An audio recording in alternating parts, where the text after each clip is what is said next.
So ever since their official unveiling of the Xbox Ally devices at the Xbox Showcase about a week ago, there's been a lot of information coming out and at least some rumors and speculation as well. And plus today, a few hours before making this video, we had a video come out from Sarah Bond over on Xbox, kind of more laying out their AMD partnership for the next few years, working with them for their next generation Xbox console, handhelds, cloud, all that kind of stuff that they're working on. And of course, they're really honing on this operating system experience on the handheld PCs, which I also think is going to carry over to their consoles. But I wanted to talk about that a little bit in this video, especially the leaked or rumored release dates and prices for these devices, and a little bit about that new Xbox full screen experience that we can expect. So let's go ahead and get into it. So in case you missed it, but I doubt that you did, at the showcase last week, we did get two models of the Xbox or the ROG Xbox Ally devices. There's a regular Ally and an Ally X.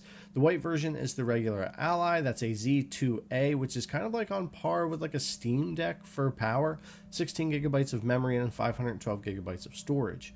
Now the Ally X model, the one that I think most people would be more interested in, is going to be the Ryzen AI Z2 Extreme, which is going to be the newest handheld chip from AMD.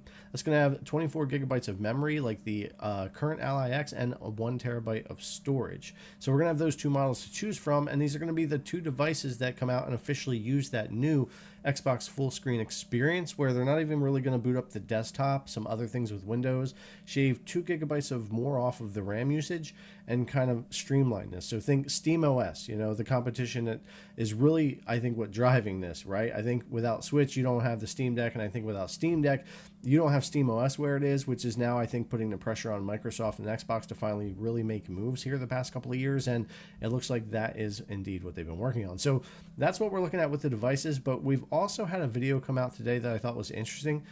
Sarah Bond came out with this, and Xbox really partnering and kind of confirming their multi-year partnership and with AMD for their next console and their handhelds and all of that.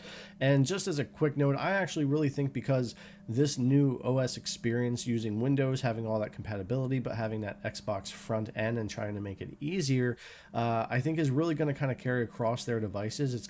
They've already said it's going to be on other Windows handhelds, probably available on all of them here eventually within the next year or two. And I believe their next home console is likely to use this or something similar and kind of keep everything working the same and allowing Steam and GOG and all that on your home console.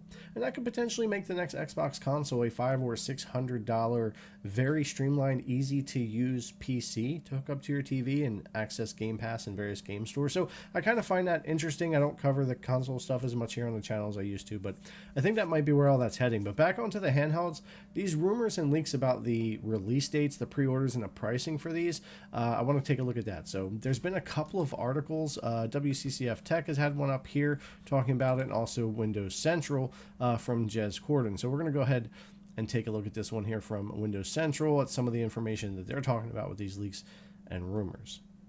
All right, so how much will the Xbox Ally cost? Here are some thoughts on the rumors and what I know so far.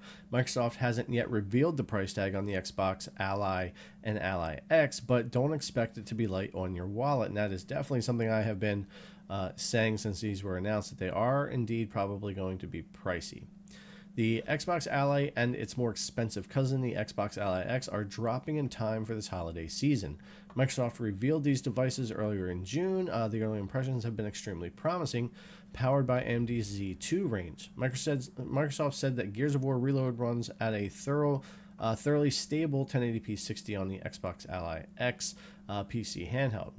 Thanks to its NPU, new technologies like AI frame generation could boost that performance even further, but fancy new tech and high-end performance naturally comes at a cost. And yeah, I'm pretty sure they'll be able to leverage FSR 4 from AMD on these newer devices, because they're currently only supporting their newer GPUs with that.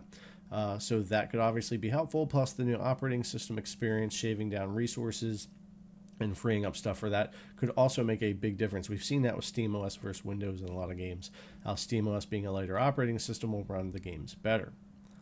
All right, so let's get right into the leak part here. Recently, Xbox leakster Ecstasis suggested that Microsoft has set the Xbox Ally base model, the white Z2A model, at $499, and the more powerful Xbox Ally X at $799, complete with an October launch window.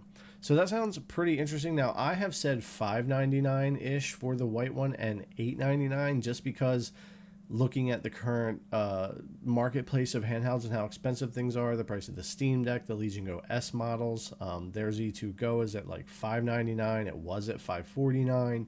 And the current Ally X is at $799 with 24 gigs of RAM and all of that. And it's the Z1 Extreme. And I find it hard to believe that the AI Z2 Extreme, the highest end chip on the Z2 stack from AMD, is going to fall in the same price as the Z1 Extreme on the Ally X. The only way I could see these prices being right is if maybe Microsoft is kind of subsidizing some of this because their new storefront is going to push maybe more people into Game Pass and purchasing games on the storefront there, besides just using Steam and others. So that could be part of it if they do come out that low. I think those would actually be much more fair prices, the $499 and $799, considering the kind of performance and stuff we're going to be looking at on these still. But I just think we're more looking at $599 and $899 with these. But yeah, time will have to tell here. The October launch window sounds right. I'm assuming we'll read on more here that we could be looking at an August or September pre-order. So let's check out a little bit more here.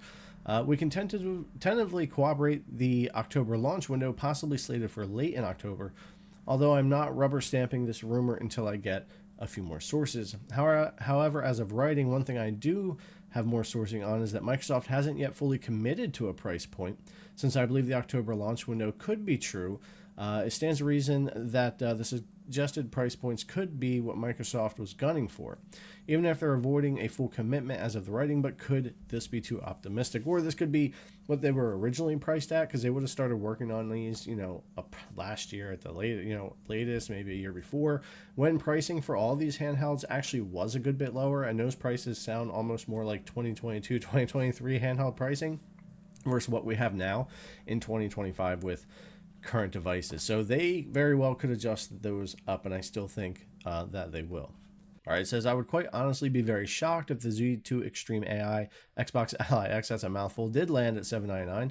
But what if Microsoft is that's why I said subsidizing it somehow, with the Xbox PC app practically in your face, front and center on that thing. So yeah, that's what I was saying, how they could be doing that, much like how Valve's able to sell the Steam Deck at a low price, even though it's a high quality handheld, because their storefront is there, Steam is there. You can sideload and make other storefronts work, but they're making their money off the software, much like Microsoft is used to doing. So it would be probably the only way that these things land at those prices.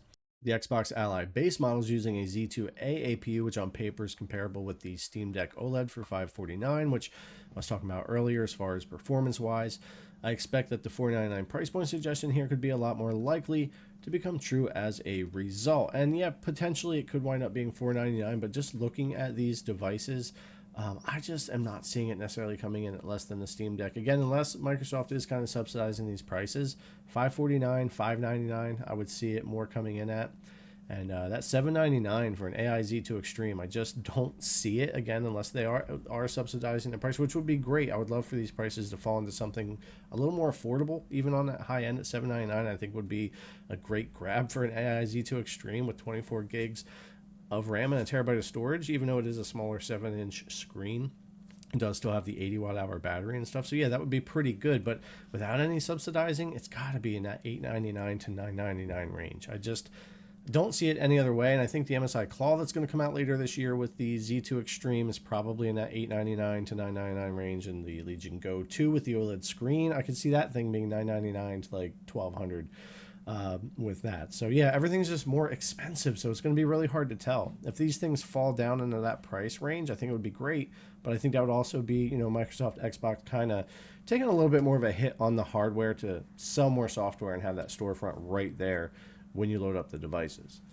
But they're also working on the operating system side, of course, with the Xbox full screen experience, trying not to load up the desktop, cutting out parts of Windows, still being full Windows and compatible, still being able to boot into the desktop if you want or need to for anything. And it kind of remains to be seen how all this is going to work back and forth and how fluid it's going to be. And I'm sure out the gate, it's not going to be a perfect solution, but I do think that competition has driven Microsoft to do all of this, especially for the Windows handhelds. And if it works out and it's widely implemented on pretty much all Windows handhelds, this could be a major leap, a major help, kind of the missing link when it comes to Windows handheld gaming. And this could really make things a lot better for those devices. So not only are we looking at the hardware and the pricing of these exact devices and we want to check them out, The bigger picture here is really what Microsoft and Xbox are doing coming together with the software side of things. But anyways, guys, I'm going to leave it at that. Let me know what you think about these handhelds, about the new ideas with the operating system, and just all that kind of stuff. And of course, what you think these things are going to come in at when it comes to price. But anyways, as always, thanks a lot for coming to watch. I really appreciate it. And I'll see you guys in the next one.